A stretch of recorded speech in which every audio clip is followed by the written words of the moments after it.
This week on The Destination Angler. I actually tell my clients, I'm like, hey, get ready. You're going to have a shot at a 20-inch fish right here. And I had this one guy did not believe me. He's like, are you sure? Really? And I'm like, yeah, it doesn't look like it. I promise. There is a big fish in this hole. And sure enough, comes up, eats the dry fly. He's like, did you see that? I'm like, set the hook. Set the hook, man. Set Yeah, the hook. I saw it. And that was Presley Garcia sharing some excitement on the Upper Rio Grande River. Hey, if you love the show, please share it with a buddy and subscribe wherever you get your podcasts.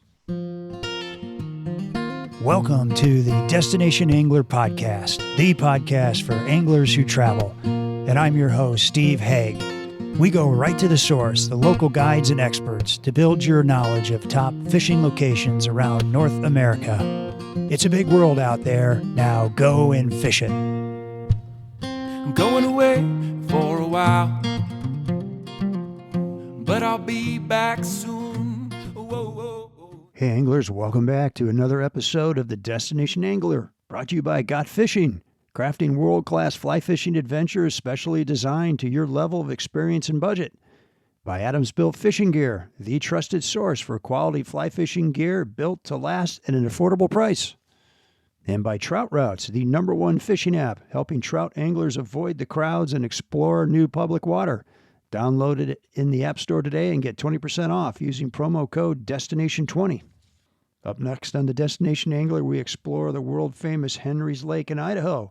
Then we do some more Idaho and venture in the backcountry of this great state. And be sure to backcast to catch the last show in the land of fire and ice. That's Iceland with Tim Kamisa and Maddie Håkanarsson. Iceland is a fly angler's paradise with stunning scenery, friendly people, and plentiful Atlantic salmon, hard-fighting Arctic char, and giant sea run and resident brown trout. You won't want to miss these shows. And don't forget, you can catch the Destination Angler podcast on YouTube. And today our destination is Colorado and the Upper Rio Grande River, and our guests are fly shop owner and guide Rick McGuire and Presley Garcia, who has the reputation of being the friendliest guide on the river. They're with Wolf Creek Anglers, South Fork, Colorado. Rick is a retired football coach turned fly shop owner with a passion for helping people. And Presley is a teacher, a football coach, and a passionate angler who found fly fishing was a whole lot more exciting than staring at bobbers and casting lures. Fly Fisherman Magazine called the Upper Rio Grande a hidden gem, and it is absolutely loaded with high country scenery, aggressive trout that fight like the dickens, and amazing hatches that'll keep you on your toes. Like the river, this show is loaded too. Today, Rick and Presley open the kimono and share tips on the gold medal water, the alpine lake fishing in the area, private water that you can access, and best times of year to fish, along with top flies, hatches, streamer tactics, rigs, and more. Stick around to the end of the show for a great story of a traffic jam, an ornery bull moose, and several drift boats, plus Rick and Presley's thoughts on creating memories through fly fishing. Let's dive in. Well, hey folks, today we're heading down to Colorado to the Rio Grande River, and I've got two great guys here with me. My guests are Rick McGuire and Presley Garcia of Wolf Creek Angler, South Fork, Colorado. You know, everybody's heard of the Rio Grande. It's the second longest river in the U.S., but what most anglers don't know is the Upper Rio Grande, which starts in the beautiful San Juan Mountains, is absolutely loaded. And it's gold medal. Parts of this are gold medal, right? And look this up, guys, only 322 miles of Colorado's 9,000 miles of trout streams hold this gold medal distinction. So that's pretty cool. Fly Fisherman Magazine called it a hidden gem of Colorado. And along with outstanding fly fishing and this high alpine scenery is fantastic. Welcome to the show, Rick and Presley. Appreciate you having us. Yeah. How beautiful is it, Rick? How beautiful is it out there? What would you say to that? You know, living in the Sierras as long as I did, it's a completely different landscape. You know, the Sierras have their own beauty and their own looks, but being around 12,000 foot to 14,000 foot peaks is a completely different experience. Yeah. You know, when I was a kid, I did Outward Bound when I was a kid in the San Juans, and we crossed the Rio Grande a couple times, and we just waded through it. And I remember thinking as a 16-year-old kid, man, this looks like a really nice trout stream. I'd only been trout fishing for about 2 years at that point in time. And I swore I would come back, but I didn't think I'd be doing a podcast on it, 50 years later. So Well, you're back. I'm back. I'm going to live vicariously through you guys. So a little bit about my guest. So Rick, you're a fly angler and outdoor steward for over 30 years, a longtime guide, instructor, retired high school teacher, and coach. Are we missing a game right now? I think we are. Yeah, we are missing. Yeah, I heard some cheering. Yeah. Who's on TV right now? I think it's Notre Dame and Penn State. Penn State. Would you be from Pennsylvania originally, Rick? There's a good story with this. I grew up in Youngstown, Ohio, which is a hotbed of high school football. Yeah. Western Pennsylvania and Eastern Ohio. I grew up actually as a University of Pittsburgh fan, so I was surrounded by Notre Dame fans. I'm not a big Notre Dame fan, and certainly not a Penn State fan, but love the game. Okay. And giving it up tonight to talk to you. Yeah, man, I now know how special this must be. I don't know. I feel pretty honored here. So anyway, Rick's got this passion for helping other people succeed. I think is why he maybe got into coaching and teaching and guiding and owning a fly shop. So in addition to owning this Wolf Creek Angler fly shop, he ran a guy school up in the Tahoe region. He taught fly fishing classes at his local community college, and you love backcountry skiing and ultra running. Yes, I'm going to hear more about that in just a second. Yes, sir. Presley, how you doing, man? I'm doing great. Yeah, glad you're here. Born and raised in this area, the San Luis Valley. Did I say that right? Yep, San Luis Valley. San Luis Valley, which is not far. You're on. It's kind of right on the Rio Grande? Is that right, or in the area? Yeah. So the Rio Grande runs through the heart of the San Luis Valley. Without the Rio Grande here, we would not have anything. No agriculture, no people. So that's it. Yeah, and you fished this river your entire life. Yeah, didn't start off fly fishing, but I've been fishing this river and these streams, this area, since I was little. That's cool. I think we got the right two guys on the show. That's for sure. So you're a guide in the summer at Wolf Creek Angler and a special ed teacher in the winter. And I think you've got a passion for teaching and helping people succeed as well. So, all right. Well, let's dig in. Rick, I want to get to this ultra running thing before we get too far. Okay. What in the world is ultra running? Well, I'll tell you how I got to it. I was a strength conditioning coach at the high school, and I absolutely am bored with working out for fitness. So at age 55, there's not a whole lot you can train for anymore. So I met an ultra runner, started talking to him, got into it, and absolutely loved it. Loved the process almost more than the racing itself.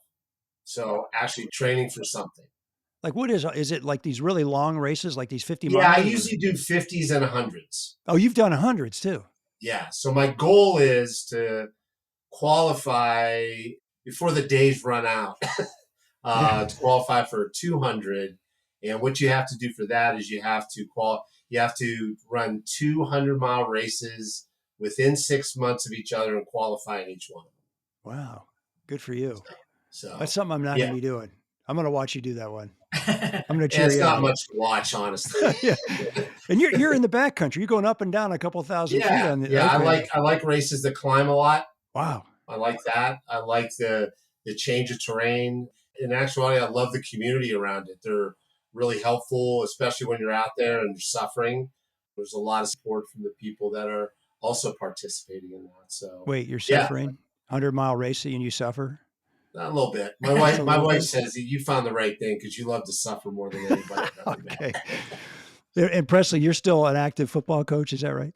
Yeah. I kind of was thinking about it. You could take Rick's career and take off 20 years of that, and that's basically where I'm at. Football coach, special education teacher. Yeah, so I'm kind of at the early stages of that stuff, and I've been guiding it to go along with those as well. So very good. How was your football season? We 9-2, I believe. Wow. No, 9-3. Pretty good. We made it to the first round of playoffs and lost in a shootout. Oh man, in a shootout. Yeah, it was a track meet. It's been a while since I've seen one of those, but yeah, it was like a 48-38 game or 41 game, something like that. Yeah. Gotta love high school, right? Yeah. That's awesome. Yeah, I went down and saw a game. Oh, you did? Friday okay. Afternoon. Yeah, Friday evening, support them a little bit. It was good. I don't miss it at all, and I lived vicariously through them. Is Presley a yeller and a screamer, or what's his No, sideline? no, neither was I. Yeah, it doesn't work too well, does it? No. It's overrated. Yeah, exactly. All right, well, let's jump into the subject of the show here, which is the San Juan region and the Rio Grande. So, what makes the San Juan region, like if people were just going to come to the area, like what's the big attraction to the San Juans? Obviously, beautiful mountains, but for the fly angler, what would you say? Yeah, there's quite a bit of things that people come to the San Juans for. Obviously, the beautiful mountains. There's tons of hiking. There's plenty of 14ers within an hour's drive of where we're at. You have rock climbing, so it's kind of like an outdoorsman's paradise. The big thing is hunting in the area. There's trophy elk units all over the place, kind of through the San Juans, big mule deer, a lot of that stuff. And then obviously we're in a really good spot, a really good hub for the fishing, right? There's the Rio Grande. Over the mountain, you have the Animas River and the San Juan River. So there's a ton of good fishing in this Southwest region. And so I think that's why people come here. How's the backcountry fishing? You got a lot of lakes too?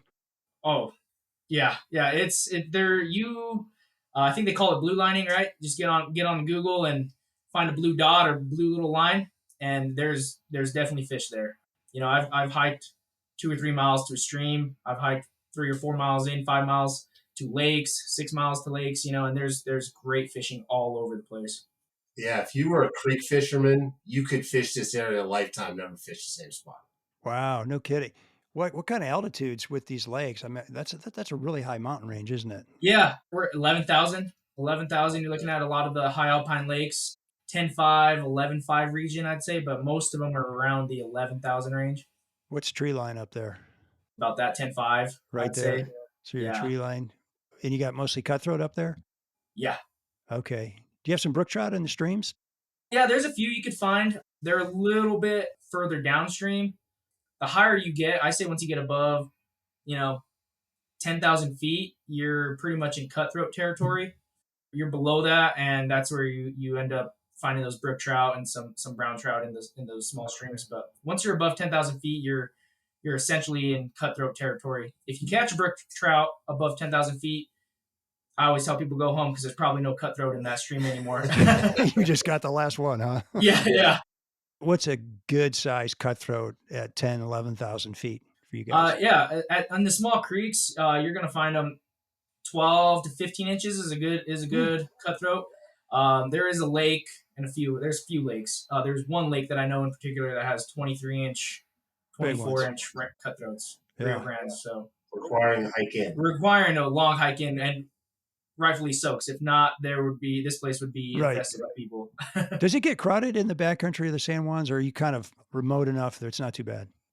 I don't think so. I mean, one of the things that I was astounded with, and I was told when I got here, is that from where me and Presley are sitting right now, there's more National Forest Service land than anywhere in the country. Wow, really? So if you want to be, some of the places that I run and train on, when I'm running, I go, if something would happen, nobody's coming by me. Nobody's going to come upon me. You got a sat phone attached to your hip or anything? I had to get my wife made me get one of them spot transceivers. Oh, and really? I tell her that's just for the recovery. They put you in an orange suit and they'll find you eventually, huh? But you talk about a place you can get isolated and away. Yeah. This is it. Yeah, it is. Gosh, it's actually the San Juans is what got me excited about the West and fly fishing and mountains. And it was that month I spent in those San Juan mountains that you're talking about. It was absolutely spectacular back in the 1970s. You guys also have some private access water, is that right? Yeah, we have a private stretch of river on the Alamosa. Okay. Which is about an hour from us. It's a tailwater that comes out of Terrace Reservoir.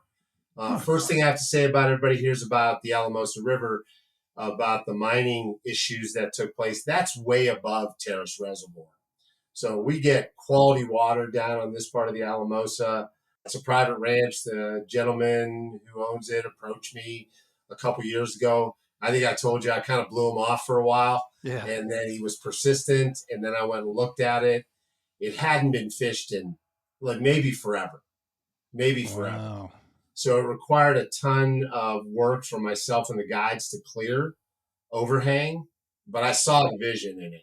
You had to work the stream up a little bit to get it in shape. We've moved 3 football fields worth of stuff we've cut down. Oh, really? Yeah. So we work with the ranch hands, and we walk the river with chainsaws and clippers and machetes, and have cleared out 2.5 miles of that river. We've got another 2 miles that we're going to start working on this spring. Okay, before my listeners get all excited about chopping stuff down, what kind of things were you cutting down? Like willow? Just the willows that were overhanging the river, the beaver damage that occurred on it. We had to pull all this beaver just mess out of some spots to create more holding water. We left everything vertical so we could get some shade. Right, there we go. Still as the sun moved, but we cut trails using the old cattle trails that were on the property and just clean those out a little bit. My goal was to leave it natural, though. I didn't want it to eventually look like one of those private fisheries you go to that kind of looks like a golf course. Right. Yeah, we don't want that. And the feedback that I've gotten off of clients who've used it, I've been real appreciative of us keeping it wild. Yeah, cool. Sounds exciting. And speaking of exciting, so the Rio Grande, what gets you guys? I'll ask Presley this, Presley, because you grew up in this area. What gets you so excited, even today, to go fish the Rio Grande? Yeah, no, it's an amazing fishery. I think the hope is what gets me excited. Every time I go out, it's going to be a different day. We have so much bug life on this river and so much wonderful fishing.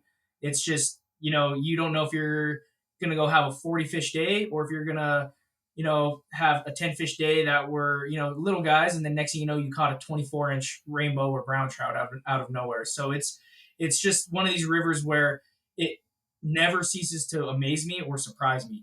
It's really amazing. Every time I go out there, it's a new experience. Even though I've been fishing it my whole life and I've learned over time, specific hatches and trout behavior and things like that. There's always one thing throughout the day that shocks me, good or bad. And so that's what keeps me excited about it. Okay, yeah, Rick, what's kind of what's the big headline on the Rio Grande? Would you say why should anglers come all the way to Southwest Colorado?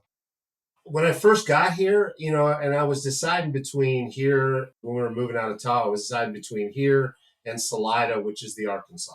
Yeah. And I spent 40 to 50 days fishing both of them when I was trying to figure out where I wanted to land my feet because we were going to move.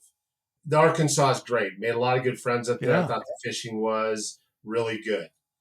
The scenery, the quality of fish, the private water sections with easements on them that you can only get if you float it, where you're actually going into some unbelievable walk wade water that you can only get there via the water, just excited me. And the quality of fish I thought was as good as anywhere I've ever fished for trout. Wow. So, and the quietness of the area in the off seasons was a real attraction to me. To move there then. Oh, absolutely. So we wound up moving here. Huh. Where is the gold medal section? South of the town. South of town towards Del Norte is where our permits end. So town being South Fork, Colorado? South Fork, yeah. So you go east of town from South Fork, and that's the gold medal stretches in there. East. I think they designate from the bridge at 149. So that's like you're going up to Creed from South Fork, the town of Creed. The bridge at 149 to the bridge in the town of Del Norte is the gold medal section. Okay. How long is that? It's long.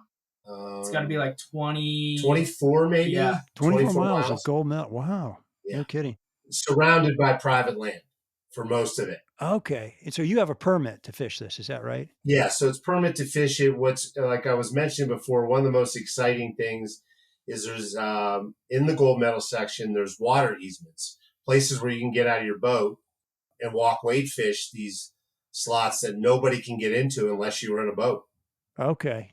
And that's those easements. Okay. So that means what the state has worked something out with the landowners? Yeah. Colorado Parks and Wildlife had designated these areas to be where you're allowed to get out of your boat and walk the shoreline and fish as if you're walk wade fish. You can drop anchor in there. You can work slots.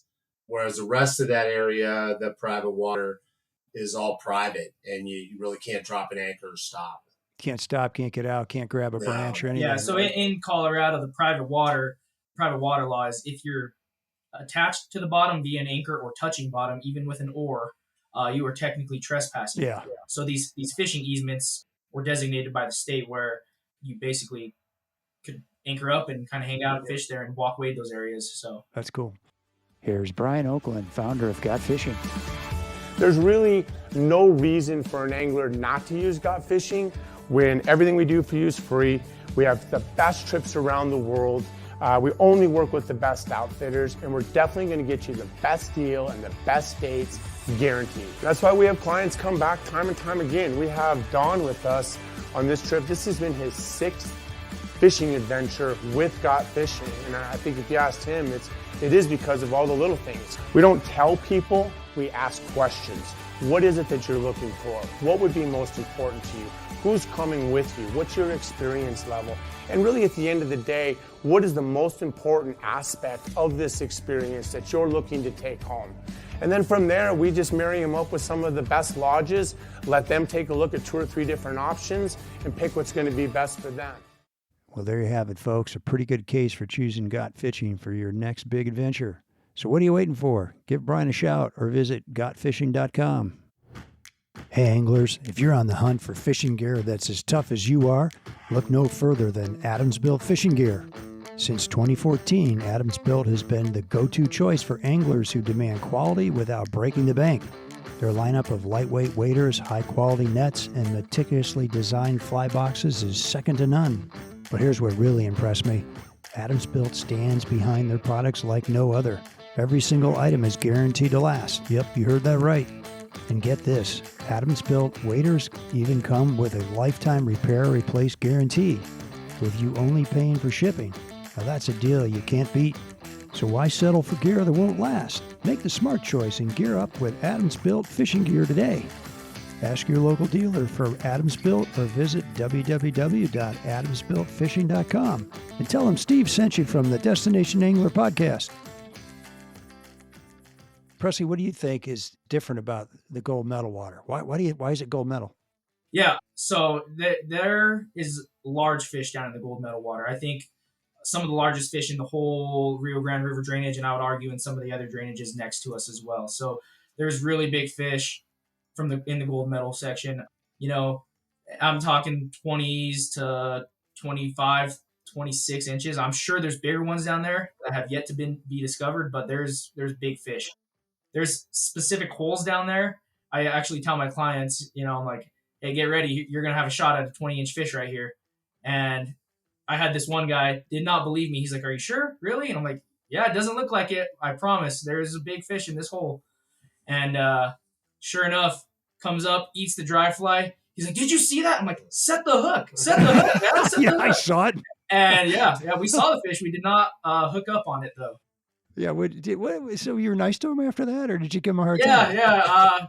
He was fortunate enough that we came by another section that I know of that holds a few 20-inch fish, and I said, here's your second chance. And he didn't quite get to 20, but he got an 18-inch fish down there, so it was good. He redeemed himself, huh? Yeah, exactly. I had a situation in the fall when I do most of my guiding in the fall. Yeah.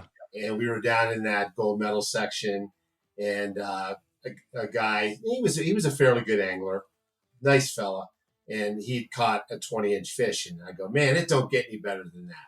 Well, I was wrong, because in the next 10 minutes he caught one bigger. Really? And I go, I'm not going to say that anymore. Yeah, that's it. Yeah. You jinxed him in a good way. Yeah. It's good. He was super stoked on that. He goes, man, I thought you said it's as good as it gets 10 minutes ago. I go, I don't know. Maybe it gets better in the next 10 minutes. I don't know. Yeah, it might. Who knows? It might even get better. Rick, what's your personal best on the San Juan or the Rio Grande? Oh, I'm not much of a measure, but I caught a couple fish this fall down there that were well in the 24-inch range. Wow. That's exciting. That really tested the limits of my angling ability.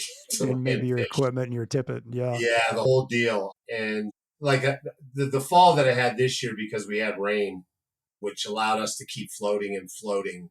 The fall was September and October were special. Wow. special. Tell me, what were you doing when you caught this 24+ inch fish? Do you remember? What style of fishing was I Yeah, doing? what style? Yeah, like what was your rig? Do you remember anything about Yeah, it? I was throwing streamers. Okay. I was throwing streamers, which is my favorite thing to do. Yeah. I was throwing streamers, a couple different styles. Water was a little off color, and we were just working spots. And I was lucky enough to hook some really good fish during that period of time. At that time of the year, most of my clients were nymphing. There really is no surface activity to speak of, and you don't get as many folks who like to throw streamers. I had a couple of folks who committed to it, and they were glad that they did. Uh-huh. But the nymphing was off the charts. Oh, no kidding. I didn't change flies for about 3 weeks. You were using a streamer or a nymph? And the nymph, I didn't change the fly in 3 weeks. Do you mind if I ask what fly you're I using? was using a black patch rubber leg, size 8 or size 6, whatever I grabbed. Really? And hot wire Prince nymph.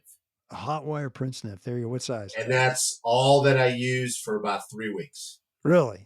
In fact, the patch rubber legs didn't even have any rubber legs on it anymore. It They were didn't matter. still Huh? eating it. They were still eating it. They thought it was a piece of Purina trout chow or something. I At don't- that point in I time. got a client would say, "Going to change?" I go, "Ain't no reason to." That's funny. Well, I imagine that tippet material got a little chopped up, didn't it? I get a little nervous. Yeah, we paid attention to that, but I mean, as far as trying to figure out what fish we're going to eat, it was like I just knew every day, and it never stopped till the season was over. That's awesome. Yeah, I would even say that's probably another awesome thing about the Rio Grande is if you've heard of the fly, your hare's ears, your pheasant tails, your copper johns, patch rubber legs. If you've heard of the fly and you put it in front of a fish's face, they're gonna eat it. It's sometimes people are like, "What are they eating? What are they eating?" I'm like, "Whatever you put in their face, if you can find them, if you can find the fish, they're there and they're gonna eat." And It it sounds really easy. doesn't matter. Is it that easy? Yeah. Man. for most of the season. August isn't. No, August gets Oh. tough. August is hard. Really? Because it's hot and low? Or? I was going to size 20s. Oh, And really? 22s. So you do get a little technical in the middle of summer. Absolutely. Absolutely. There's a point in time, it's usually second week of July, you can count on it. Water's starting to warm up. It's kind of the dog days of summer a little bit, starting to get hot. Trout are getting a little uneasy with the hot water temps. No rain. The midnight stones, nocturnal stones are coming out. So during the day, these fish are not super eager to look at anything unless it hits them right on the nose. And I call it the heathen rig. I still stick to a dry dropper, but then I add a third fly. So in Colorado, we can fish 3 flies. So I'll go dry dropper. So that's usually my golden stone fly. And then, 24 inches down, I'll have an attractor. And then another 12 inches from that, I run the smallest, flashiest thing you could think of just to get them, to take a look. And I've changed my luck on many days on a midge when most anglers will never throw anything smaller than a size 18 on this river. I've changed my luck quite a bit, and my clients were thankful for that. So am I visualizing this right? You've got the dry on top, and then kind of straight down, 24 inches. You've got a really heavily weighted fly. Yeah, something like a Frenchie or a hare's ear, a big attractor, size 14, 12, a big, heavy tungsten attractor. Okay. And then another 12 inches off of that, I'm throwing a midge. Okay, and that's going to come straight off at a right angle, isn't it? Because you got the heavy fly down. Those flies are going to ride almost at the same water column. Yeah. This attractor is going to bring this midge down with it. And the theory there, don't know if the fish think this, but is the fish are going to see the big guy, the attractor, maybe take a look, but then it's a lot less work, a lot less, or a lot more calories packed into a midge than another bug. So they kind of turn on that midge a little bit. Huh. Yeah, I've asked a lot of my guests this question, but do you think the combination of flies matters, or do you think they just want the midge? I'm starting to lean to that. They like the midge. I really am. Especially, and I think because this is, again, we're talking in the dog days of summer here, they tend to see, I'm talking those hare's ears, those Frenchies, pheasant tails.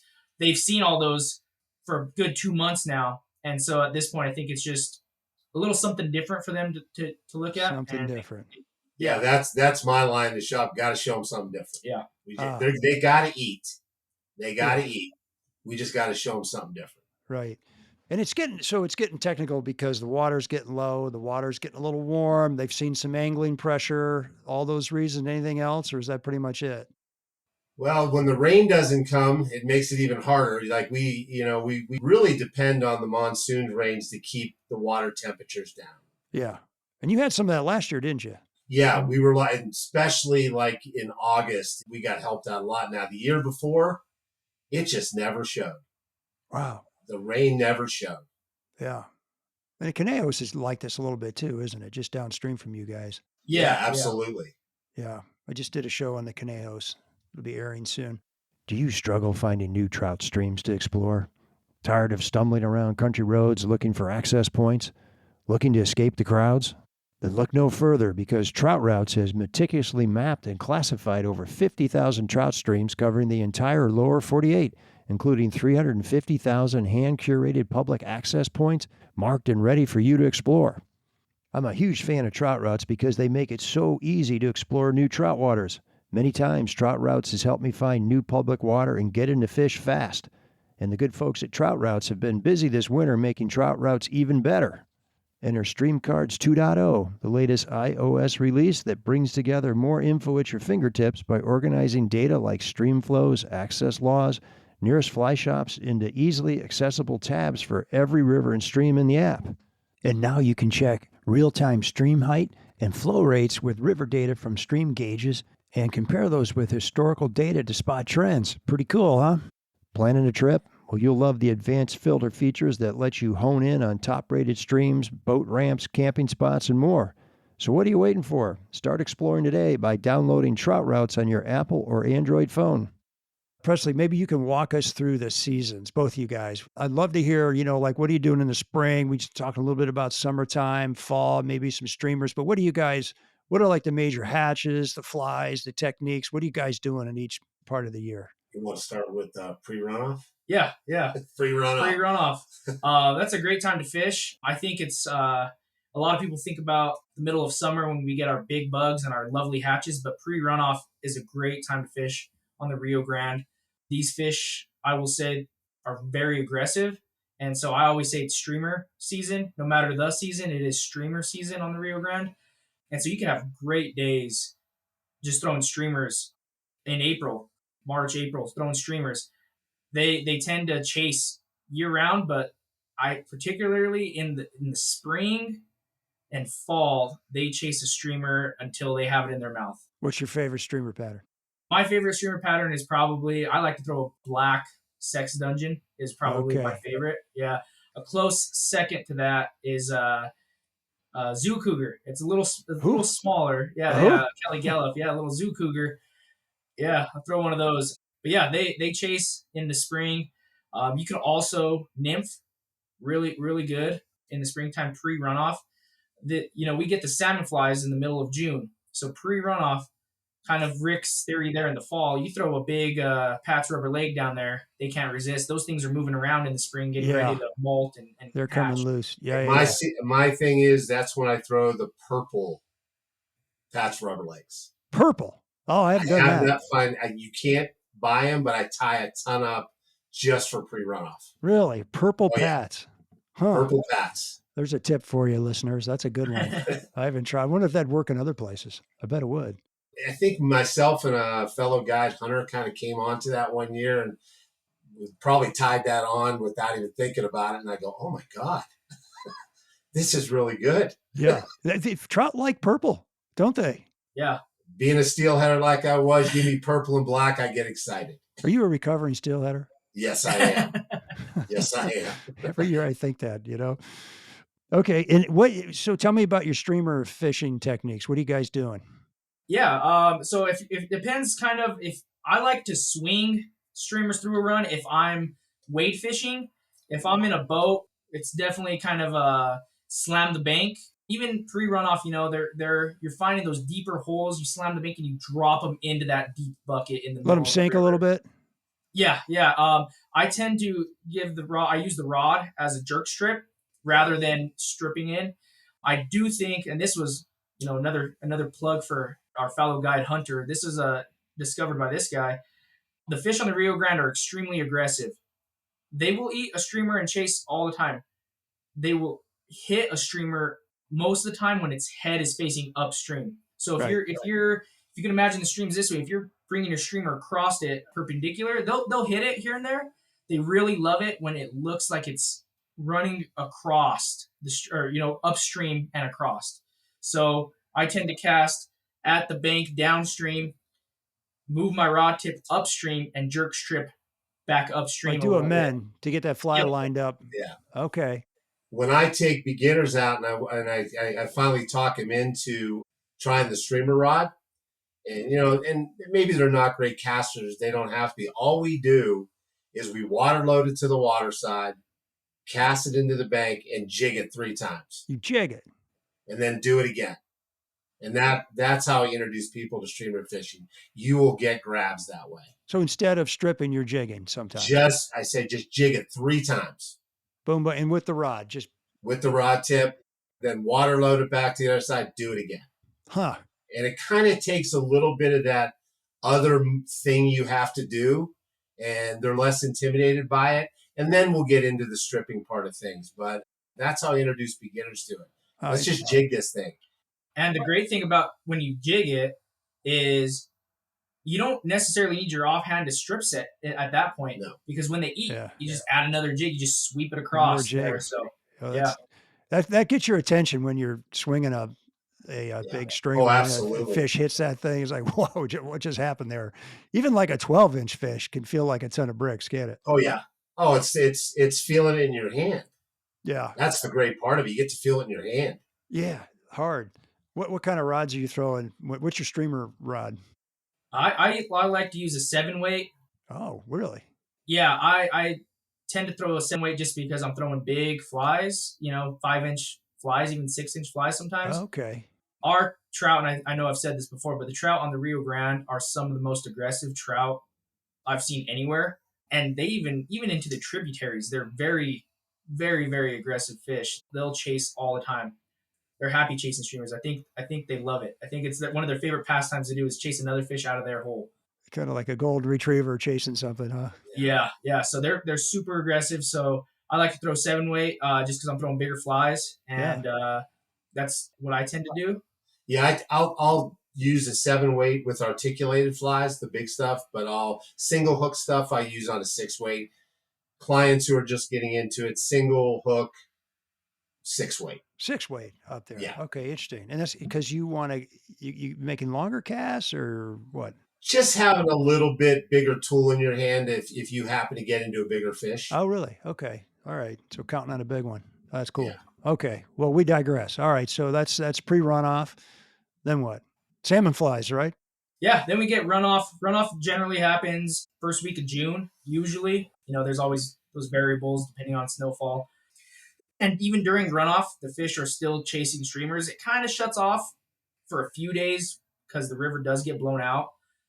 But then after that, that's when we start, the sun comes up. We're in the middle of June. We start getting the hatches.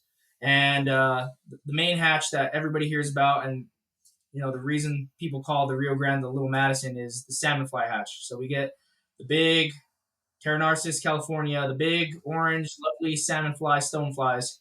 Those things come out in the middle of June, Father's Day usually, and that's when people flock here. I think we mentioned this last time, Steve. Every other river in the state was blown out this year. But us. During Father's Day, during the salmon fly hatch, and this place, first time I've ever seen this in my life was a madhouse. Everywhere. People everywhere fishing the salmon flies. Really? Yeah. Well, that's good and bad, I guess. Yeah. We got found some folks are going to be back regardless of what's going on. Yeah. Up north of us. Yeah, no kidding. Okay, salmon flies. And those are, what size are those? Size 6, 8 salmon flies is generally what I throw. You could get away throwing a bigger one. I tend to think a size 8 is big enough when you're throwing a dry fly that the fish, will still eat that. And I think after they've been hitting the bigger salmon flies, they start going to the smaller ones. So I just throw smaller ones, size 6, 8. Wait, you start out with big flies, and then I tend to just throw size 6 or 8s. I know a lot of people okay, that throw size 4s, and I think a lot of people do throw size 4s. And I've noticed through my fishing experiences that as the hatch progresses, they tend to like those smaller okay, I ones. got you. So I just start off with the smaller ones anyway. I see. A little something Yeah, different. and so my favorite, and it's everybody's favorite around probably the whole Western United States, is a chubby Chernobyl, a Just a big plain old old chubby. chubby. Yeah, What color? I go orange, Okay. purple, purple. Purple Chubby's a again? great one. Yeah, purple's a great one. Yeah. Yeah, and I was actually telling Rick before, if you notice, if you pay attention to the live bugs on the water, and maybe I'm getting a little too nerdy on this, but when I'm rowing the boat and I'm working my clients, when you get a chubby, the wings kind of lay flat off the back of it, right? And so when I'm watching the real bugs along the bank of the river, I noticed I try to pay attention to which bugs get picked off or intercepted by trout. And depending on the day, sometimes it's the still stones that aren't moving. They're kind of just fell in and they're going for a ride. And so I'll keep those wings flat on the Yeah. chubby's back. If I notice they're hitting those fluttering stones that are trying to escape and fly back away, I will splay those wings out. I'll grab those Oh, wings and I'll splay them out and get them fanned out to kind of look almost spent, like if yeah. forgotten mayflies, but almost spent. And I'll have my kinds cast to the bank, and then I don't even care if they move it 6 inches. Throw a big mend and move that thing a little bit because it looks like those fluttering stoneflies trying to escape the water. Yeah. Great tip. So a little movement helps too sometimes, huh? Oh yeah, yeah, But you got to observe, see what the fish are taking. yes, yeah. That's super cool. Okay. And what time of day is that hatch? It's usually in the mornings. They'll kind of come up off the banks into their little nests on the side of the river. So you'll usually get them in the morning as they're getting out of the water, drying their wings, and then in the evenings is kind of when the females are returning back to the water to lay their eggs. So Okay. I say if you see some on the bank, they're going to hit them for the next 2 weeks. The fish they get used to seeing those bugs. They're everywhere, and so they get used to seeing them. So I haven't seen a salmon fly for 10 days, and I'll still catch a fish on a chubby Chernobyl. Do you find that they get just stuffed with salmon flies where they're almost like puking them and Yeah. Yeah, Yep. and then, but they're still eating, huh? Or do you think does it slow down as the hatch? it does. There's days where you've had great days with the client. It's plenty fishing, and you're just like, this is never gonna end. This is great. This is the easiest job in the world. And then you go through the section, and you're just like, there's no fish anywhere. They do. There's a day or two like that where they get full, but Where I Okay. see all these naturals floating down, it's Yep. not a fish taking them. not even a No, natural. you're like Yep. going, oh man, Yeah. I got to shift.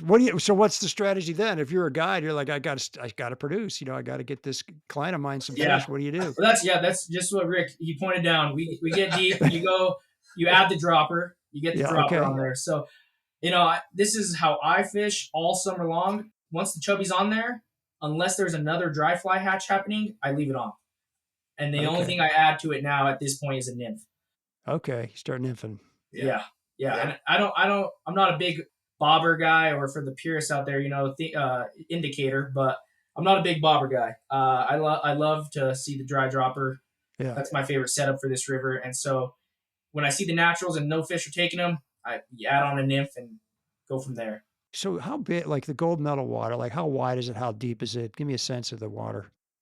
Wow, Does it vary a lot? It varies. there's a tremendous amount of variance. There are those deep 12, 15-foot buckets. Yeah. Okay.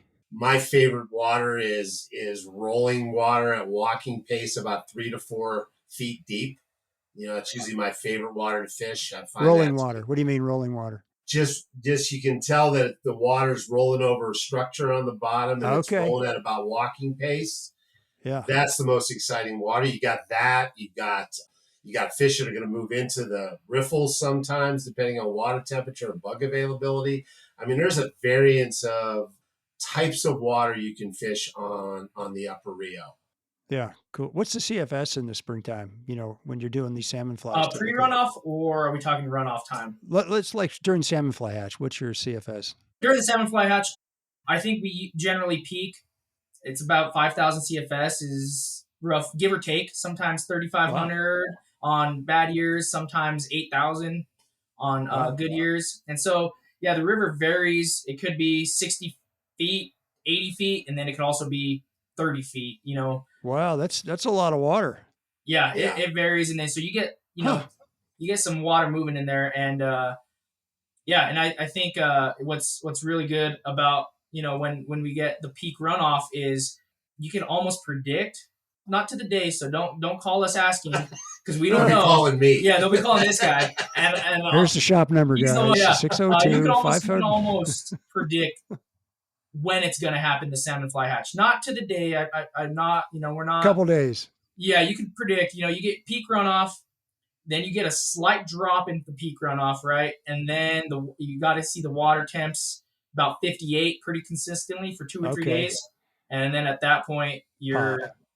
So all those guys that came down from the metro area up north in Denver, they might have figured that part out too because they had it dialed. They were all here. So that's not a secret. Because you could figure it out pretty close. Yeah.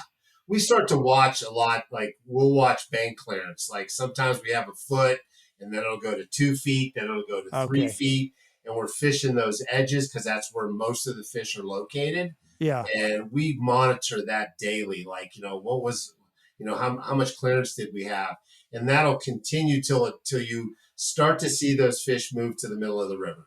You're talking about clarity? Yeah, water clarity. Foot. Yeah. So what's like the minimum, you guys? Like if you can't see a foot, are you? Our springtime before runoff, we're about 200. Runoff, you know, we get up to, like I said, 3,500 to 8,000, depending on the water year. And then middle of summer, we're generally rolling from the 600 to 1,200 range is our pretty consistent, steady flow. But as far as water clarity, like will you guys fish it if you can only see a foot? If you only have that much clarity, you'll still fish it? Yeah. Oh, absolutely. Oh, really? Oh, yeah. I want some color. That's a lot of color. I like color. Yeah. Not mud, but I do like color. Yeah, like you could plant a flag in it. That's probably not. Yeah. No, when it's the color of peanut butter, that usually is a bad sign. Okay. All right. So then salmon flies, then what? Yeah. After that, after the salmon flies is probably the best hatch on the river. And it's probably the least, because the salmon flies are so world renowned and lovely, like it's the least fished hatch. Yeah. But we get drakes. People call them green drakes. They tend to be brown. I don't know if they're, you know, I don't know the subspecies as far as if I'm going to catch one and be an entomologist here, but they're a little brown in color, sometimes gray in color. Yeah. Everybody calls them green drakes. I don't know if they're necessarily green, but, you know, they call them. Their own. They're drakes. They're big mayflies, bigger mayflies. Big. Yeah. So we're fishing size 10, size 12, parachute Adams. Okay. My favorite pattern actually during this hatch is an emerger or a cripple pattern that is known as the Film Critic. And I like that. Yeah, Film Critic. And it's I believe it's a Bob Quigley pattern. It's a hackle stacker on like a curved shank hook, like a grub hook or a caddis hook, right? And it has a hackle stacker. So the body of the fly is underneath the water while the hackle and essentially a cider antron is sticking up above the water. Like a clinkhammer fly. Yeah. Similar, okay. Yes. Yeah. Okay. Man, that's cool. A Film Critic. All right. Yeah, and so the drakes, you know, they don't get a lot of love like the salmon flies do, but I'll tell you what, I mean, I did 2 half days back to back. So I did an 8 a.m. to noon, and then I did a 1 a.m. to 5. And each trip in this one day, we boated 40 fish on nothing but dry flies on the drakes. Last year? Yeah. Wow, no kidding. What were your clients saying? Were they? Yeah. You know, I had to remind them, guide, not God. You know, we just got lucky on the day there that the bugs were all over the place. But they were astounded. They loved it. And that hatch goes about another 2 weeks as well. So okay, when's that start? It's usually right after the salmon fly. So you're looking at the end of June. Okay. And that'll usually go, you know, I'm roughly like end of June 25th through the first week of July.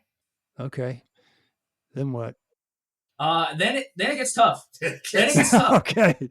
So come in June, folks. Yeah. Then it gets tough.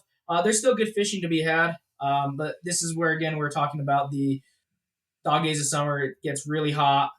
You also get nocturnal stoneflies, so that's what's next. You get the nocturnal stoneflies, and so there's going to be probably some local hate for saying that, but that's what they are, because you'll see the shucks and the husks everywhere. Why all over, hate? but you'll Wait, never why see a hate? bug. It's just a bug, man. Why Yeah, hate? yeah. Well, I think a lot of people around here don't want to admit that that's what is happening. Oh, I've talked to people and I'm like, the nocturnal stoneflies, and they're like, that's not, you don't know what you're talking about. That's not it. And I'm like, well, they're golden, and it's the shucks are everywhere. And, the first hour of the day on a 6 a.m. trip, they're eating golden colored stoneflies off the surface. And then right about 9 o'clock, they stop. So, yeah.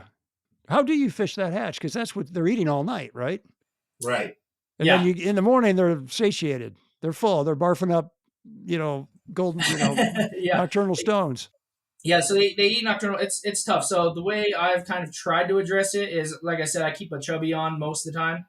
So I tend to go big chubby during the salmon flies. Then I kind of switch over and go drakes, because that's when the drakes are. And then I tend to size down and go like a size 12 golden chubby. Mm-hmm. And I use that as my indicator. So early in the morning, you'll always have, 10 or so eats in July, especially if you're in the canyon. There's a little canyon between South Fork and Creed. And so it kind of keeps the shadow on the water a little bit longer. So you'll get those golden stone, those nocturnal stones. They'll hit that early in the morning. And then I just have a dropper tag on, because that's probably what they're going to turn to around 9, 10 o'clock. They're going to look at those nymphs and start feeding down low. Is that canyon private or public? Can I get up in there?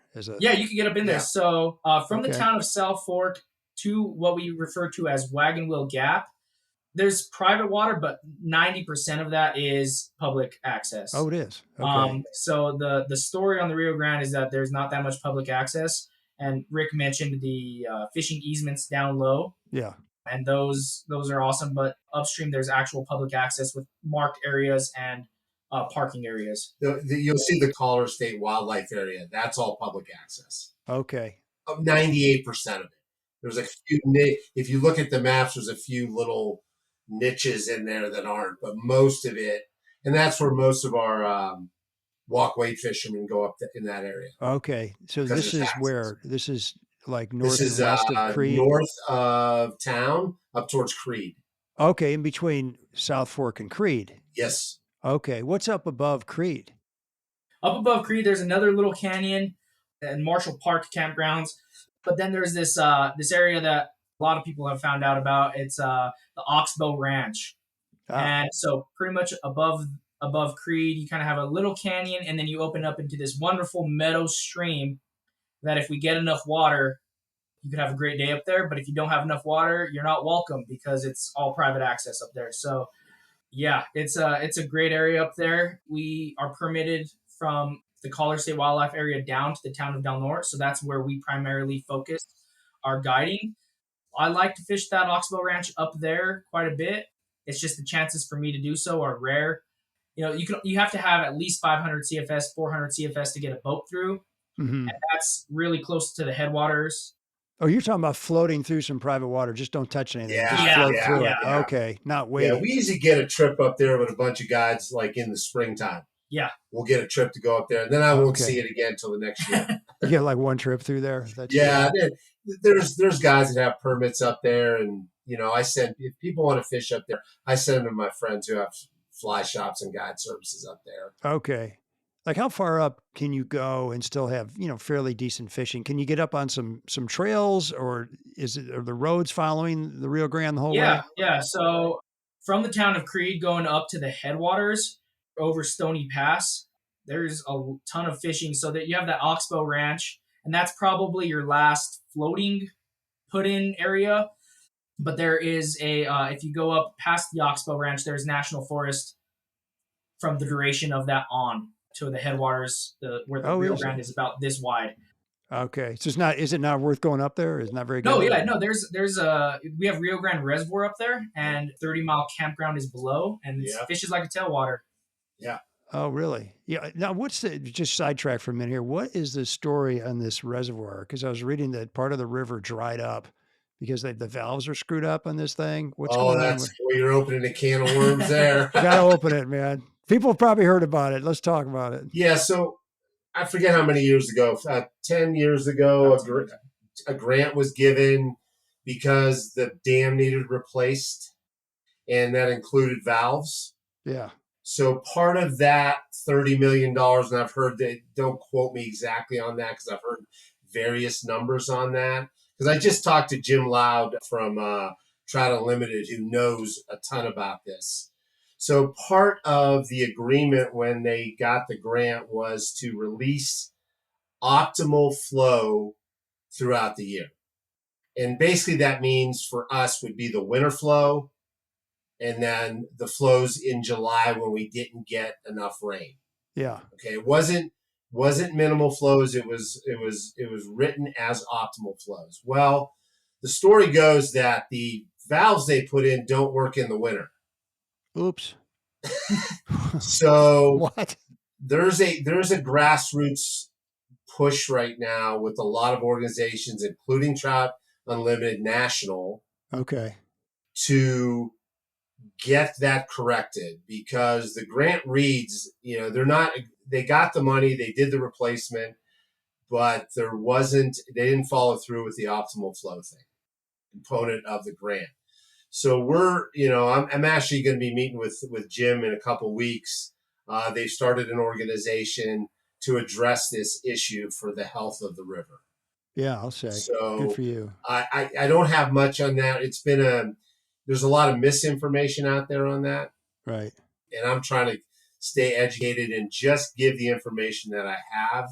But it certainly is of an interest as, not just as an owner of a fly shop, as an outdoorsman and a steward of the outdoors to protect the health of the fishery. Right, right. And I read there's enough tributary water coming in that just after a couple miles or so below the reservoir that you're back in action, right? The fishing, there's enough water where you've got some decent fishing. Is that right? Yeah, can be. But we need them. We need some releases out of that dam during certain time, especially like now, the winter.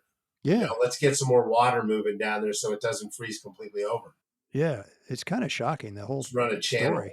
So, yeah, there's a lot of information out there, and I really want to be involved. When I got the information from Trout Unlimited, I text these guys. I go, I want to get involved. Whoever wants to get on board with me, let's go. Let's help this organization out so that we can protect what we love. Anything we can do, Rick, as the angling community to You're support doing this? it. You're doing it by just letting me speak my piece. Good. I'll send you at some point the link for the organization that was started for this. Maybe it's something you want to look into. Yeah, I'll put that on my website. Yeah, so I'll send that to you. But that's a story is because here's the deal. Last year when it got warm and hot, there was an algae bloom below the dam for like 2 miles to 30 or a mile to 30-mile campground. Mm-hmm. There was a complete algae bloom on a tailwater. Wow, that's some slow moving water. I said it was no moving water. That's a lake. Yeah. Jeez Louise. Okay. All right. Well, send that over to me. I'll get that on I will do that. All right, Presley, let's finish up with the season. So we're in the tough part, July, August. What's the strategy? What are the best anglers doing in July? He actually goes back to school. Yeah, I was just going to say. You're off the river. You don't care anymore. Yeah. In July and August, it gets tough, and I do go back to school. There are some things that you can do, but I'm going to let kind of Rick tell you about his fall season. So obviously, July and August get tough. There's terrestrials in there involved, and there's still good fishing to be had. But I know this from personal experience, but Rick was out there every day in the fall. Okay. I go fish on my own. I'm not guiding in the fall, but Rick could tell you about how great the fall is around here. It's phenomenal. So I start guiding in the fall a lot more because I lose some guys to other jobs like Presley, and the shop's only open 3 days a week, and it's a great time for me to do something different and get out of the water. So me and a couple other guys are working that fall section now. Beginning of September is a crapshoot because it could be 80 or it could be 40. Mm-hmm. But once that temperature comes down and those fish get on that pre-spawn aggressive behavior is when things really start to turn around. I want to give, one of the things I wanted to do with our shop when I bought it is I wanted to be a 5-month guide service. We're the only people guiding this thing 5 months out of the year. most everybody's gone about when. Yeah, most people are on this river from Memorial Day to Labor Day. And they're gone. They're gone. And a lot of them are gone before that. So, and I was doing most of my fishing because I could float it below town. Once that temperature came down and the fish got on that behavior, from east of town all the way to Del Norte was, and I actually would dry dropper fish at the beginning of September, like in September. Yeah. But when I was taking people out and I was getting absolutely, you didn't see a fish rise for anywhere. And I got tired of trying to keep the wings on the Antron on the chubby dry so it wouldn't sink. Yeah. I would go to the indicator or bob or whatever you want to call it. All right. Okay. And if I couldn't talk him into streamer fishing. But the fishing was outstanding, especially east of town all the way to Del Norte.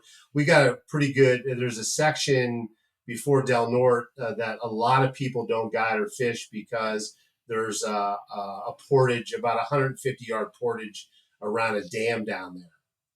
So it gets hardly any pressure. And I will tell you, from the end of September to the end of October, I never saw another person on the river down there. And it's good fishing. It's spectacular fishing. Wow. Because those fish aren't getting pressured like they are up north of town, especially in those easement areas where even when the water was low, and, you know, I had to drag the raft through a couple places. We were just using the raft as a taxi and getting out and fishing these great runs, walk waiting, and then moving to the next one. That sounds like fun. It was an absolute blast. And I mean, I didn't see any other, there's nobody guiding it, and then there was nobody fishing it because you can't walk in. Yeah.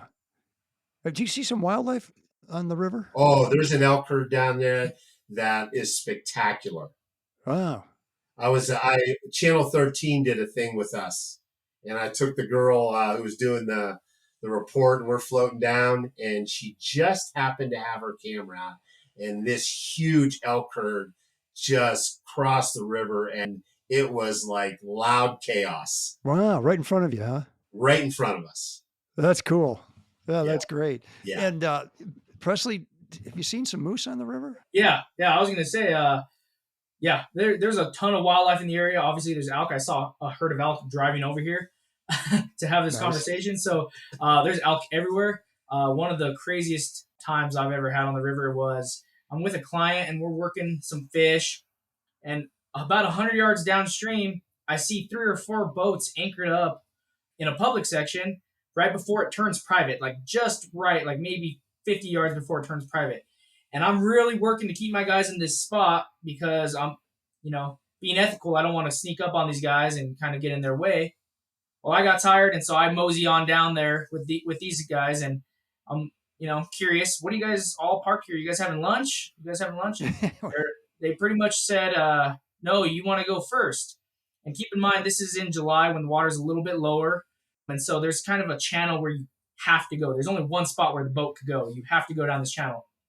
And I'm like, go first. Okay. I look downstream, and there is a bull moose standing in the only channel that you could float the raft down. And I'm like, I think I'll wait this one out with you boys. So you just waited on that guy. Yeah. Did he get out of the way, or did you have to we kind of all decided, like, let's mosey a little bit, and he kind of flared his nostrils and grunted, but I think he got the memo and realized he was outnumbered and moved on. So he got out of the way eventually, but he was there for a good 2 or 3 days in a row. Oh, really? Same spot? Yeah. Huh. Presley, what got you all excited about fly fishing? I know you grew up fishing, right? But what got you excited about fly fishing? Yeah, no. So I grew up fishing.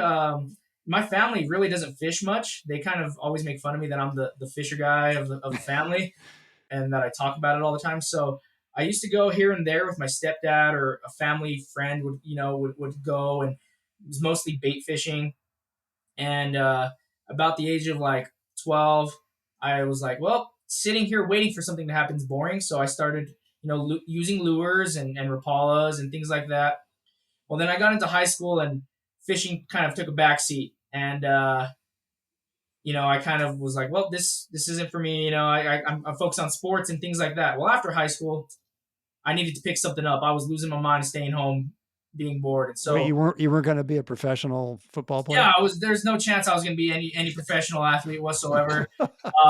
So I decided like I need to find a hobby, and so I was like, well, I used to fish. I have my old gear. I'll go fishing. So I started lure fishing up again, and you know, at one point I was like, this is way too boring again, lure fishing. So I tied on a flying bubble one day at a lake and caught a bunch of fish. Ah, And I decided I was going to take up fly fishing. I had a few buddies who knew what to do. They rigged me up, said, do this, taught me how to mend. I caught one fish on my first cast. It was a 17-inch rainbow down, in the gold medal section a little what? bit. Yeah. Yeah. What? 17-inch rainbow, first fish on a fly rod. And my buddy, he was like, well, good luck. I'm going over here. And he took off upstream. And I luckily kept having luck on the same rig all day. And ever since that day, I was hooked. So, Well, I was going to say the good Lord had a plan for you. He was going to just show the yeah. way right I then had and to there. go 10 times before I even caught a fish and didn't know Yeah. didn't know what to do when I caught it. Yeah, exactly. I think I had to fish for hours before I actually caught a fish on a fly rod. This is on a fly rod you're talking about. Yeah. He was Really? just like, yep, you do this and mend. And then, and so he taught me, cooked the fish, caught it. And he's like, well, see you later. And Yeah, moved on from there. We kind of just that's been, pretty cool. yeah. Oh my gosh. And then how did you guys get connected? You two? I wound up here, got the opportunity to manage the shop because I knew after I retired from teaching and coaching, I knew that I wanted to be involved in the fly fishing world again, but I didn't want to guide 5 to 7 days a week. Yeah. And the former owner, Trish, said, I'd like to do a remodel of the shop and you can manage it. We had some success with that. And I had the opportunity then to buy it last year at this time. So Oh, you did? About a year ago. I became the owner. Huh, no kidding. How's it going so far? I think it's gone great. We've done some pretty incredible things, increasing the percentage of business. Good. We ran a ton of trips last year. We've increased that 20 to 30% over the last couple of years. Good job. What's kind of your philosophy and experience you're trying to give your customers? I'm glad you asked that because it's important to me that the person that walks into the shop or on the phone with me is the most important person in the room or on the phone. And whether they're bait fishing or they're fly fishing or they're I mean, you let bait fishermen in your shop? I just want their vacation to be the best it can be, and so I do a lot of freebie casting lessons at the shop, trying to give people some things to go work on so that they may have a little more success. Don't hide any information from people. Sell just what they need. Yeah. And, right. I think we've become a really good community center for fishing and vacations in the South Fork area. And that's really what I wanted. Yeah. Good. Presley, so were you at the shop before Rick came along or? Yeah. Yep. I was at the shop. I had been there 5, 6 years before then. So, and then Rick came in and we've been rolling since. How about that? Rick, what is your philosophy on hiring guys? What do you look for? Couple things. One is the guys that are coming that want a job, know how to fish. I want to know if they know how to teach. How do you know that? And entertain. Yeah. Because we are in the entertainment business. And being around this industry for, going on 40 years off and on, I've seen a lot of big egos, and that's a turnoff to me. Just like in the coaching field. The best coaches and the mentors to me were the ones that were the most humble. They were the best teachers. Yeah. And that's really what I'm looking for in a guide. I've not hired people who had excellent skills, but I just had that feeling they weren't going to be a good fit for the team that we've assembled. Do you go out and fish with them, or how do you size them up? I like to do a couple things. They reach out to me, we do an interview. I want them to go out with these guys. Okay. And it's not about, and I tell them, I said, it isn't about you showing how much you know and how good you are or what you do. I want to see if you fit with these guys. Ah, okay. We all really enjoy being with one another. And, the best compliment I could have gotten was from another guide service that are friends of mine saying, your guys are the nicest guys on the river. How about that? Because how do you keep that ego out of it? And I go, well, it's just the people that I was lucky enough to inherit, and the people that I've hired after that we're not going to be that kind of guide. And so that was the best compliment I could have gotten from another guide services who recognized that. And they said about this guy's the nicest guy on the river. I was going to say, Presley's got to be at the top of the heap on that one. Absolutely. For sure. I try sometimes. I don't know, Steve, if you figured this out by now, but I love to talk. Silence is awkward to me, so I see another boat out there on the river. I make sure to say hi, ask them questions, make sure they're having a good time. So, and I try to do the same thing for my clients, Good for you. I think we get lost in the idea that you have to catch fish. Obviously, you're on a fly fishing trip because you want to catch fish. And that's my job at the end of the day, is put you on fish. But a big portion of my job is to make sure you have best possible experience and you learn a little bit about the area. You get a few, my lovely dad jokes, and you have a memory for a lifetime. Yeah. That's great. What's the hardest part about being a guide, Presley? You know what? I haven't really given that. That's a great question. I haven't given that much thought. I would say the hardest part about being a guide is, just waking up every day and seeing the beautiful mountains and seeing the beautiful. I'm joking. No, there's not much hard things about being a guide. I think the hardest part for me is making sure I execute what I just said, that plan of creating a memory that'll last a lifetime. So Rick has implemented a good strategy for us guides. We call our clients no later than 24 hours in advance. I like to do it 3 days in advance and make sure we ask those questions. And I ask that question each time. I say, hey, what will make this a memorable experience for you? Take fishing aside, what can I do to make sure this is a memorable great question. Experience? Yeah. So I think because I'm such a perfectionist, that would be the hardest part, that I'm trying to make sure my clients are ultimately satisfied, not only with the fishing, but just the day in general. Yeah. And that's where the relationship starts, in my opinion. It's a great question. Yeah. Rick, do you remember your very first guide trip? Oh, yeah. I remember it I remember well because we had an earthquake. What? I was up on the Little Truckee River. California. First guide trip I'd been on. I'd shadowed a bunch of trips and stuff like that, but it was first time by myself. And I was standing on it was a walkway trip, and I'm standing on the shore of the Little Truckee, and I lost my balance. I just lost my balance. I was up on one foot trying to stand up, and the guy with me goes, "Do you feel that?" And I go, "Feel what?" He goes, "We just had an earthquake." And by the way, the fishing shut down. Oh, really? Yes. Oh, that's interesting. Shut down. Huh. I blamed it on the earthquake. It probably was. Yeah, I think there's some science behind that. Yeah. I mean, this fish are what just happened? Yeah, that was my first trip. There was during an earthquake. Presley, what was the dumbest thing you've ever done on a guide trip? Yeah, well, this is for anybody who's ever rowed a boat before, a drift boat or a raft, knows this is a no-no, especially at peak runoff. So during peak runoff, I put the boat in, and not only did I forget the plugs, I think every guide has probably had that experience before. I think it's a rite of passage. You have to forget the plugs at least one time in your drift boat. I forgot the plugs in the boat. So while I'm scrambling to put the plugs in, because we're already on the river going down the river, while I'm scrambling to put the plugs in, which I did, I am sideways going down the river, which is a no-no. Number two. Number two, yeah. That's the second no-no of this. You're 0 for 2 right now. Yeah, I'm 0 for 2. And we're 100 yards downstream, maybe, of the boat ramp, just barely put in. And the oar gets jammed underneath a rock. Oh. And that is a recipe for a capsize. Thankfully, it was tough the rest of the day, but thankfully the oar lock broke.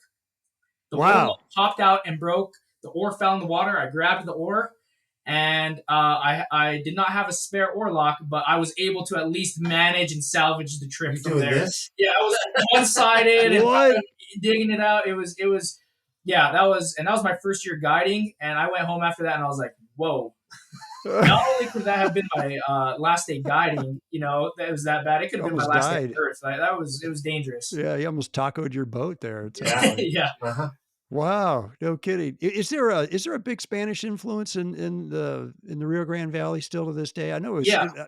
yeah. Yeah. There's a huge Hispanic Spanish influence. The towns are all Spanish names for the most part. So you Yeah.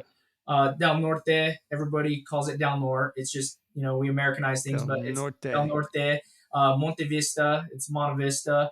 Alamosa. We have San Luis, the San Juan Mountain Range, the Sangre de Cristo Mountain Range. Yeah. This is a huge Spanish influence. Old Spanish Trail. There's a path of the natives back in the day traveling north and south using this old Spanish trail that's between Del Norte and Monte Vista. So there's a huge culture around Spanish. Yeah. I'm kind of curious. So you've been guiding for a while. What have you learned about people as a guide these number of years you've been doing it? Yeah, I've learned that most people, whether social media or the media in general, will lead you to believe this or not. Most people want human connection, and they want to feel like they're a part of something. They want to feel they've accomplished something, and I think that's a part of the reason I'm a guide is because I get to feel that day in and day out. But I also get others to have that sense of pride and community out there on the river. Yeah. Absolutely. What would you say, Rick? What's the one thing you've learned about people in all your years of guiding? And maybe coaching too. I don't know. Yeah, I got to go. I'm not taking the easy way out of this, but I believe in connection, and I believe that the relationships that are built on the field, in the classroom, and on the boat, are really the most important thing. And I think people come to you get the beginner fly fisherman, okay, or even the intermediate, taking a guide out for the first time. They're really intimidated, and I try to drop that intimidation factor down from the moment we talk on the phone. And I've had to tell guys in the guide school I ran, I go, it's just fishing, but it's a lot more than fishing. It's about connecting. I mean, I hired the same guide up in Montana when I didn't even have to hire him because I liked hanging out with him. Is that right? I just like hanging out with him, And we had good fishing days, and we had terrible fishing days. But man, did I like hanging out in the boat with him. Yeah, because he's just such a good dude. Just the conversation we had, it just was a wonderful experience. So I try to recreate that, in the shop, and recreate that on the water. That it's a whole lot more than fishing. Yeah, it sure is. People want to relax. They want some peace. They want some calm. They want to get away from their phone. I hope they want to laugh. And if you got a guide that's telling you you're stupid and yelling at you all day long in a nasty way, that's no fun. That's the saltwater guides. Yeah, those are the permit guides, the bonefish guides. Yeah, I had to tell my guy in Cuba, I go, hey, settle down, man. Did you? That's funny. I'm not perfect. I'll throw this out to both you guys. Then we got to go. What is the one thing you want people to know about the Rio Grande, the Upper Rio Grande? The one thing I want people to know about the Rio Grande. It's a great question. Yeah, that's a really good question. I would say the one thing I want people to know about the Rio Grande, and it's a special place to me, but I think if you've experienced it before, you'll realize it's such a special place. So this river is special for everyone in many different ways. There's agricultural influence downstream, the Hispanic Spanish influence, throughout the valley, the fishing influence for us, the outdoor wildlife.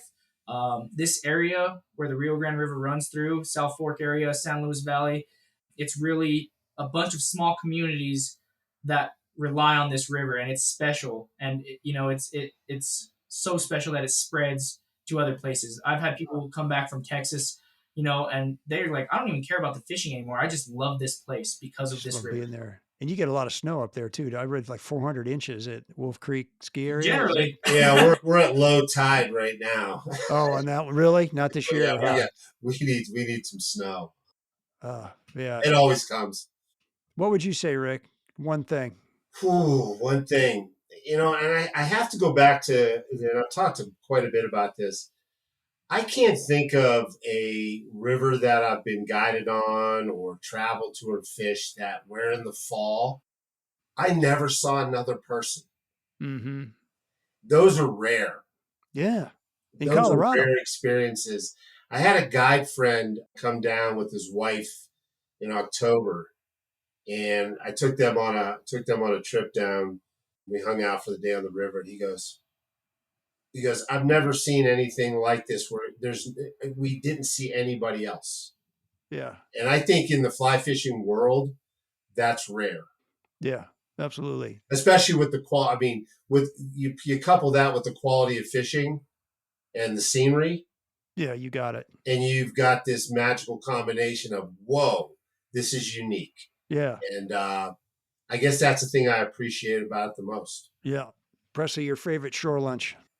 I do tacos. Tacos. Tacos. All right. River What kind of river tacos? Tacos. Yeah, I do chicken tacos. Make the chicken the night before. Throw some ranch and some salsa and all the good stuff on it. Hot or cold? Cold tacos. Cold tacos. Yep. Soft or hard shells? Soft. Yeah, you soft soft. shells. You gotta go soft. Hard would be hard. Hard would be really hard. You gotta go soft. What's a great place is there some good restaurants in the area? What would you recommend at the end of the day? Well, here's the other part of our part of the world is that you have places you can go. It is not like being up in the Vail Valley or places like that. But yeah, we don't want that. I always send people, like, we have a few restaurants in South Fork. Rachel's is incredible, especially with its sort of Key West vibe bar scene that they have. Okay. Her food's incredible. There's some great places in Creed, especially if you like a little finer dining kind of thing. Okay. There's some fine dining down in Del Norte. There's a brewery down there, and that's during peak season. During the shoulder seasons, you get a little rough.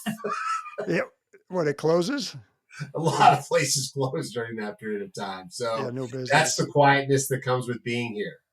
Okay. One of the unique things about South Fork is there's no downtown area. Oh. We don't have a downtown area. It's like just houses, or what is it? Just kind of a little bit of sprawl. Yeah. There's you got a business here on the other side. You have a business there, and it's kind of just all over the place. Yeah, it's not like go to Creed where there's an actual old mining town downtown or Salida. We are spread. Yeah, I've heard Young Life's got a camp out of Creed. It's their wilderness experience out of Creed. I've got a bunch of friends that have done it. Yeah, My kids have been up there, and yeah.